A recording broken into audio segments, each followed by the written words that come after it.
October 2 Vijayadashami. சன்விக்கு school admission போடலான்னு சொல்லி காலையிலே குளித்து ரெடி ஆயாச்சு. சாமி கும்பிட்டுட்டு கிளம்பலாம் அப்படின்னு சொல்லி தான் முடிவு பண்ணியிருந்தோம். முதல் நாள் சரஸ்வதி பூஜை, சாமி கும்பிட்ட பூஜை படங்கள், விளக்கு எல்லாமே அதே இடத்துல தான் இருந்துச்சு. மறுநாள் தான் எடுக்கணும்னு சொல்லுவாங்கள்ல, அதனால அப்படியே வச்சுருந்தோம். எக்ஸ்ட்ரா பச்சரிசியும் தேனும் வாங்கிட்டு வர சொல்லியிருந்தேன். ஒரு சில சாஸ்திரங்கள் சம்பிரதாயங்கள்னு சொல்லுவாங்க ஸ்கூல் அட்மிஷன் போடுறப்ப. அது மாதிரி எனக்கு தெரிஞ்ச ஒரு பெரியவங்க வந்து இந்த மாதிரி பண்ணுனா ரொம்பவே நல்லது அப்படின்னு சொல்லி சொன்னாங்க.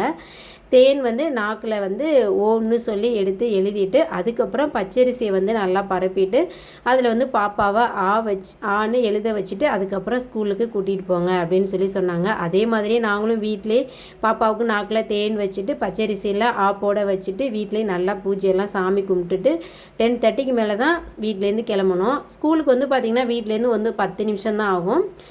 அப்படியே ஸ்கூலுக்கும் வந்தாச்சு. எங்களால் முடிஞ்ச அளவு நல்ல கல்வியை கொடுக்கணுன்னு தான் நாங்கள் முடிவு பண்ணியிருக்கோம். நீங்களும் சன்வியை வாழ்த்தணும்னு நினச்சிங்கன்னா வீடியோக்கு ஒரு லைக் பண்ணிடுங்க. தேங்க்யூ.